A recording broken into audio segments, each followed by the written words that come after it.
प्रेम से बोलिए सद्गुरुदेव भगवान की, गुरु माता की, भगवान भोलेनाथ की, माता कामाख्या की, सभी संतों की, गौ माता की, बोलिए सच्चे दरबार की, करौली शंकर महादेव धाम की, गंगा मैया की, हर हर महादेव। सभी का बहुत बहुत स्वागत है। आज सत्र का शिविर का पहला दिन, पहला सत्र।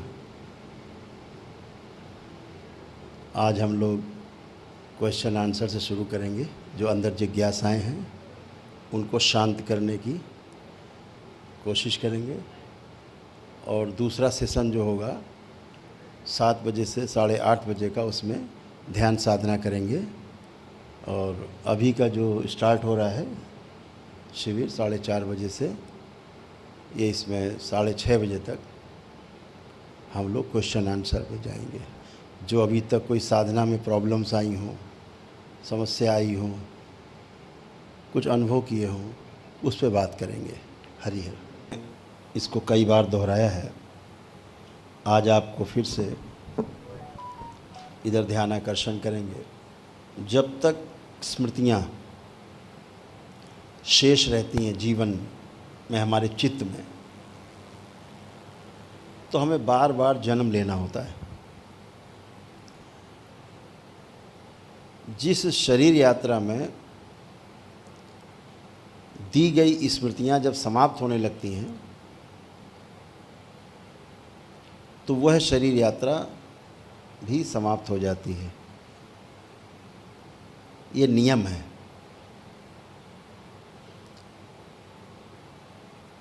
तंत्र में मरते हुए आदमी को दोबारा जिंदा करने का वही उपाय है कि यदि स्मृतियां नष्ट हो गई हैं तो उसको पुनः से स्मृतियां दी जाएं। स्मृतियों में स्वतः ही अपने प्राण होते हैं। स्मृति अपने आप में एक स्वतंत्र शरीर के रूप में कार्य करती है। तो जब स्मृतियां दे दी जाती हैं मरते हुए व्यक्ति को, और अधिक यानी ज़्यादा काम दे दिया गया, एक आदमी सोने जा रहा है, उससे कहा जाए नहीं नहीं सोना नहीं भाई, अभी ये काम, बहुत नींद आ रही, नहीं नहीं अभी ये काम है, अभी इसको करके तब सोना है। तो फिर वो करेगा घंटा 2 घंटा, कैसे भी करेगा, तो वो समय उसका बढ़ गया, नहीं सो पाया। ऐसे ही मृत्यु का है। यदि स्मृतियाँ उसको मरते हुए आदमी को दे दी जाए, जिसकी श्वास निकल रही है, मर रहा है, रोज़ करता है दरबार ये, मरते हुए को श्वासें दे देना। यदि उसके शरीर के अंग प्रत्यंग ठीक है, जीवन शरीर को चलाने में सक्षम है, तो वो स्मृतियाँ तुरंत काम करती हैं और व्यक्ति फिर से लगता है जिंदा हो गया और अपना काम करता है। तो स्मृतियाँ मिल गई। पहले तो इस बात को ठीक से समझ लेना है। इसी क्रम में जब आगे समझते हैं तो बहुत अद्भुत है।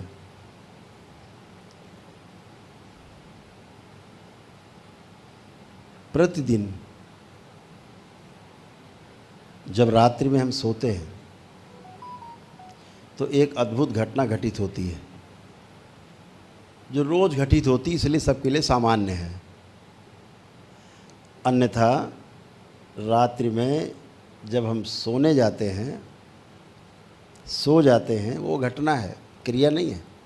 क्रिया वहीं तक है जहाँ तक आप बिस्तर पे गए, लेटे, आंखें बंद की, यहाँ तक तो क्रिया है। नींद कब आ जाएगी पता नहीं, निद्रा जब आती है तो घटना है। उसका आपको कभी नहीं बता सकते आप कि एग्जैक्ट हम इतने बजे सोए थे, क्योंकि घटना घटित होती है। जैसे ध्यान कब घटित होगा पता नहीं आपको। ध्यान में बैठेंगे, मेडिटेशन करेंगे, एकाग्रता करेंगे, सब ठीक, वो सब ध्यान रहेगा। ध्यान कब घटित होगा ये पता नहीं होता। ऐसे ही सारा पता रहता है। मृत्यु कब होगी पता नहीं रहता, क्योंकि मृत्यु भी एक घटना है। जन्म कब होगा आपका पता नहीं आपको, वो भी एक घटना है। तो इसी प्रकार से प्रतिदिन सोना ही एक मृत्यु है। छोटी मृत्यु है जो रोज होती है, प्रतिदिन होती है। हम सोते हैं और मृत्यु हो जाती है, प्रातःकाल फिर से जन्म होता है। ये आपका जन्म मृत्यु का रोज का क्रम है। इसको बहुत ध्यान से गहरे इसमें ले जाके समझना है। आप सभी ने पहले भी सुना होगा कई बार कि लोग अपने बच्चों का नाम ईश्वर के नाम पे रखते हैं, अपने आराध्य के नाम पर अपने बच्चों का नाम रखते हैं। कहते हैं कि जब अंतिम समय आएगा और किसी ने अपने बच्चे का नाम नारायण रखा है तो बोलता है नारायण। ऐसे नारायण के स्मरण से अच्छी स्मृति आती है और वह नारायण को लोक को प्राप्त होता है। शरीर छोड़ते समय अंतिम इच्छा उसकी नारायण के साथ जुड़ जाती है। तो नाम रखने के पीछे जो उद्देश्य होता है सबसे बड़ा, बार बार सुमिरन हो और मृत्यु के समय गहरा सुमिरन हो तो हम उसी लोक से जुड़ जाएं, अच्छे एक लोक में जाएं और हमारा पुनः से जन्म अच्छे लोक में हो, ऐसा माना जाता है।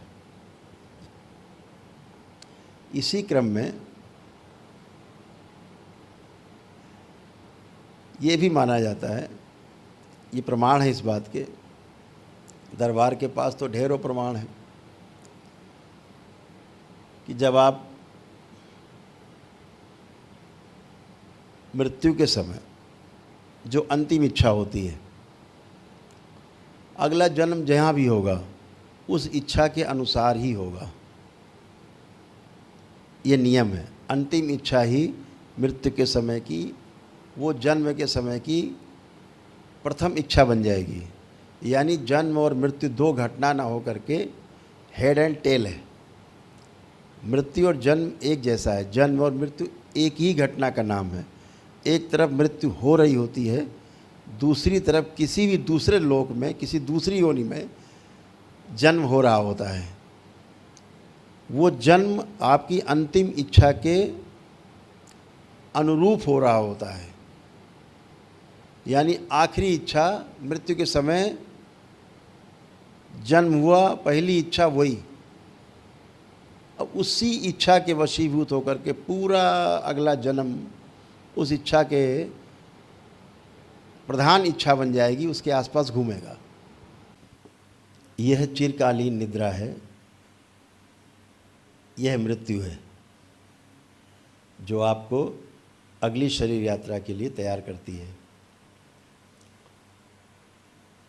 तो जैसा मैंने कहा कि मेरा का जो ये प्रश्न है इसलिए बहुत अच्छा है, प्रमाणित करता है कि ठीक से ध्यान दे पा रहे हैं, ठीक से ऑब्जर्व कर पा रही हैं, इसलिए प्रश्न उनका ठीक ठीक आया है। अगर व्यक्ति प्रश्न ठीक कर रहा है इसका अर्थ हुआ कि उसका अध्ययन चल रहा है, सही तरफ चल रहा है। यस, ये मृत्यु है। इसी प्रकार जब हम प्रतिदिन निद्रा में जाते हैं तो यह छोटी मृत्यु है। सोते समय चूँकि आप साधना करती हैं, साधना करते करते सोती हैं, तो वह अंतिम स्मृति रहती है घटना के समय, निद्रा के समय। प्रातःकाल जब जन्म होता है वो भी एक घटना है। प्रातःकाल जब आँख खुलती है तो वही स्मृति, वही ध्यान की साधना की वो पहली स्मृति बन जाती है। इसलिए रात्रि को जो अंतिम क्षण में ये करती हैं, वो प्रातःकाल जब निद्रा खुलती है तो वही ठीक ठीक इनको वही महसूस होता है, वही होता है। यही नियम है और ये सही से कर पा रहे हैं, इसके लिए इनको बहुत धन्यवाद। The question that Veera had, that when she does the Kriya and at the end, at Makar, at this top one, there is vibration and that's what she feels, and when she gets up, she has the identical experience It is just the elaboration of thing which Gurudev mentioned, that every day that every day we go to sleep, that is the process of dying, and when we wake up, it is the process of rebirth. Where you left at the last point, the same memory takes you to the next one and drives your journey to the point where you left the previous life or previous night.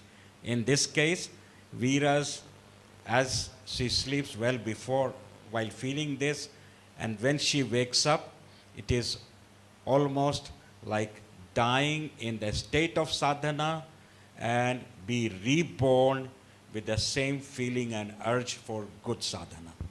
And that is why it is a good question and good experience.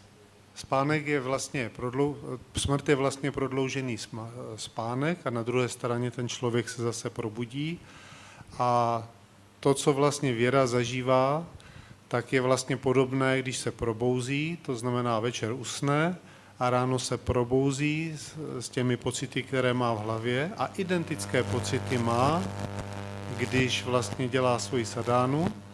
To znamená, že vlastně jedno je smrt, ta krátká při tom spánku a identický pocit zažívá takzvanou spirituální smrt, kdy vlastně identický pocit má při té sadáně a vlastně upadne, člověk usne a ráno a vlastně s určitou touhou a ráno se probouzí a ta touha, se kterou usínal, ho posunuje dál. Tak je to i při smrti, že s tou touhou, se kterou člověk umře, tak potom ta touha ho posune dál v jeho dalším zrození. ये बहुत महत्वपूर्ण बात गुरुदेव ने बताई और सभी श्रोता जो भी देख रहे हैं उनके लिए यह सबक होना चाहिए जो गुरुदेव ने बताया। और खुद का पैमाना है वही कि हम सोने के आखिरी समय में मेरी क्या स्मृति बनती है और उठते समय क्या होती है, उसी से हम आत्म अवलोकन कर सकते हैं कि हम कहाँ हैं। उससे आप जांच सकते हैं अपने आप को जी गुरुदेव कि हम रात में आखिरी में कौन सी स्मृति में थे। जी। जब सुबह उठने पर जो भी आपको पहला भाव आए, पहला विचार आए, आप उसको ऑब्जर्व करिए।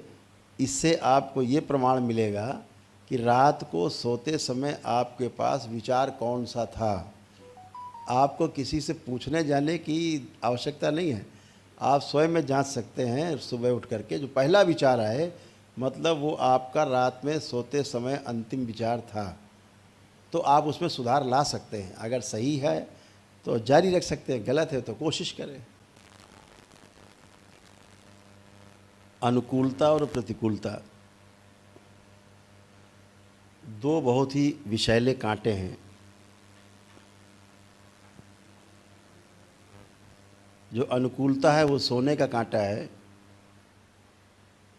और जो प्रतिकूलता है वो बबूल का कांटा है। हैं दोनों ही कांटे। और ज़िंदगी भर हम सोने के कांटे बीनते रहते हैं। अभिलाषा रखते हैं कि हम अनुकूलता में जिएं, भले ही कष्टकारी है, अनुकूलता में जीते रहें। खूब खाना है बाहर का, स्वाद ले करके, चाहे जहरीला भोजन है, खूब स्वाद लेकर के खाना है, अनुकूल है, लेकिन कालांतर में वो विष का काम करता है। ऐसे ही आपकी प्रतिकूलता है। किसी चीज़ को जो आपके अनुकूल नहीं है उसे आप प्रतिकूल ही मानते हैं। जब शरीर में कोई रोग होते हैं और सर्जरी होनी होती है, सर्जरी है अच्छे के लिए कि आपके अंदर जो सिस्ट है, जो ट्यूमर्स हैं, वो बाहर निकाले जा सके, सड़े गले अंग बाहर निकाले जा सके, आपको बचाया जा सके। फिर भी सर्जरी स्वीकार नहीं होती है, अनुकूल नहीं लगती है, लेकिन फिर भी आप सर्जरी करा के अच्छा महसूस करते हैं। दरबार भी ऐसे ही सर्जरी करता है। आपकी जो अनावश्यक अनुकूलता है उसे निकालकर दरबार नष्ट करता है, जो कि आपकी एक प्रकार की प्रतिकूलता ही होती है। आपके कष्टों को दरबार निकाल रहा होता है बाहर, आप उन कष्टों को देखते हैं बाहर निकलते हुए अपने से, तो आपको भय आता है, ये कहाँ जा, ये कहाँ से आ गया, ये क्या हो गया। वो जा रहा होता है, वो नष्ट हो रहा होता है, और इसके बाद फिर आप अच्छा महसूस करते हैं। ये व्यवस्था है।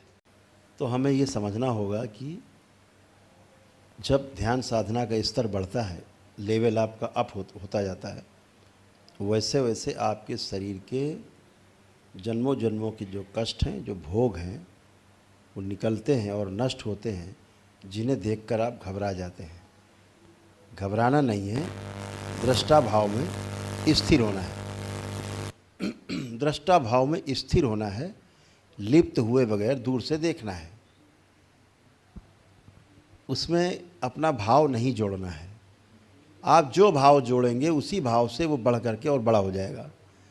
इसलिए दृष्टा भाव से देखना है कि ये जा रहा है, जाने दो, हमसे कोई मतलब नहीं है। और ऐसा करने से आपकी अनुकूलता और प्रतिकूलता से आप बाहर आ जाते हो और आप निरंतर सुख की ओर गति करने लगते हैं। तो कंटिन्यू हैप्पीनेस की ओर हमें बढ़ना है। जो हमारी सुख और दुख की जो प्रणाली है, उससे बचने का एक ही उपाय है कि हम दृष्टा भाव में, साक्षी भाव में उन चीज़ों को सिर्फ देखते रहें। तो कांटा लगता है तो कष्ट होता है, और जब कांटा बाहर निकाला जाता है कष्ट दूर करने के लिए, तो भी कष्ट होता है।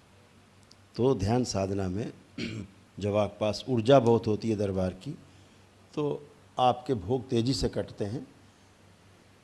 जो हजारों जन्मों में नहीं कटते, वो इसी जन्म में कट करके नष्ट होने के लिए आपकी तैयारी है, ताकि आप इन सब से मुक्त हो करके और 84 लाख योनियों के जन्म मरण के बंधन से भी मुक्त हो सकें। इसलिए आपको खाली करने की कोशिश की जा रही है। आपकी ध्यान साधना के द्वारा दरबार की शक्तियों के संरक्षण में आपका जो भरा हुआ घड़ा है, जो डंप हो गया है काफ़ी तमाम खराब चीज़ों से, अनावश्यक चीज़ों से, वो आपका खींच के निकाल के बाहर किया जा रहा है, जो आपको असहज लग रहा है। इतनी बात है। तो दृष्टा भाव से देखना है, दूर से देखना है कि ये मेरा नहीं, जाने दो, मेरे अच्छे के लिए होगा। Enough. So, this is the cleansing process. अच्छा सवाल है। अच्छा ऑब्जर्वेशन है डॉक्टर साहब का भी। सारा प्रयास खाली होने का ही है। जब आप खाली हो जाए,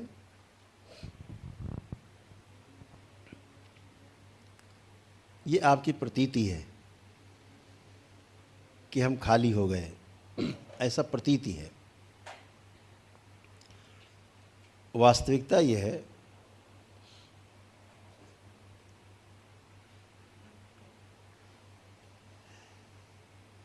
जब दोबारा आप ध्यान करते हैं, दोबारा से फिर आप भरा हुआ पाते हैं, फिर आपको खाली करते हैं,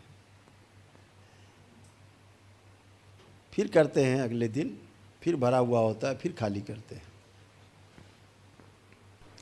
ऐसी हजारों, लाखों, करोड़ों, अरबों स्मृतियां हैं जो आपसे जुड़ी रहती हैं, और आप इस क्रम में बराबर लगे रहते हैं। इसे अभ्यास कहते हैं। इसी अभ्यास को करते करते जब आप सध जाते हैं, तो चीज़ें अपने आप निकलना शुरू होती हैं। अभी तो प्रयास है खाली होने का, फिर आपके अप्रयास से ही चीज़ें खाली होना शुरू हो जाती हैं। आपके पीछे के शरीरों का, आपके सूक्ष्म शरीर का एक अभ्यास बन जाता है, और वो ध्यान में ही रहता है, साधना में ही बना रहता है। तो आपकी चीज़ें अपने आप ही निकलती रहती हैं। इसलिए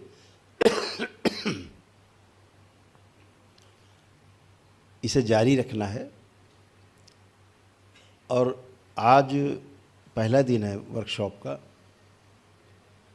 अभी आप दरबार में यहाँ 10 तारीख तक हैं, 10 अगस्त तक। प्रतिदिन के शिविर में बिना संगीत के भी आपको साधना कराई जाएगी, तो आप उसको कर सकते हैं।